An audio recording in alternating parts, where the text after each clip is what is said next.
जय जगन्नाथ। श्री भगवान उवाच कुतस्त्वा कस्मलमिदं विषमे समुपस्थितम् अनार्यजुष्टम अस्वर्गीय कीर्तिकरमर्जुन। अर्थात जितेबाला अर्जुन युद्ध करने मना कर देइचंती, ठीक से समय कृष्ण कहउचंती हे मोर सखा, जे जीवन विषय एत सब जानी से मोहग्रस्त किपरि हो पारुछि। ओ अप्रिय कर, अकीर्ति कर, अस्वर्गीय कर, एपरी कर्म कल ना तुमको स्वर्ग मिल ना तुम कीर्ति अर्जन कर। तेणुक जीवन में जितेबाला आपण मानक ना प्रकृत कर्तव्य कर सुजोग मिले ना, आपण प्रकृत कर्तव्य करतु।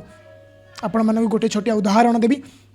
थरे गोटे लोकंकर एक्सीडेंट हो जाता, से समय अनेक लोक आसिले, कहीं साहाय्य न करी चलीगले, किंतु शेष में जड़े लोक आसिले मेडिकल धरी चलीगले और से लोकर जीवन बचीगला। अर्थात आमर जिते भी कर्म थिले भी जो कर्म आमको यही समय करवा अर्थात वर्तमान करवा नित्यंत आवश्यकता, से कर्म आमको करने को पड़ो।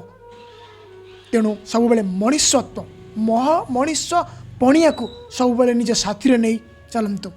हरे कृष्ण, हरि बोल, राधे राधे।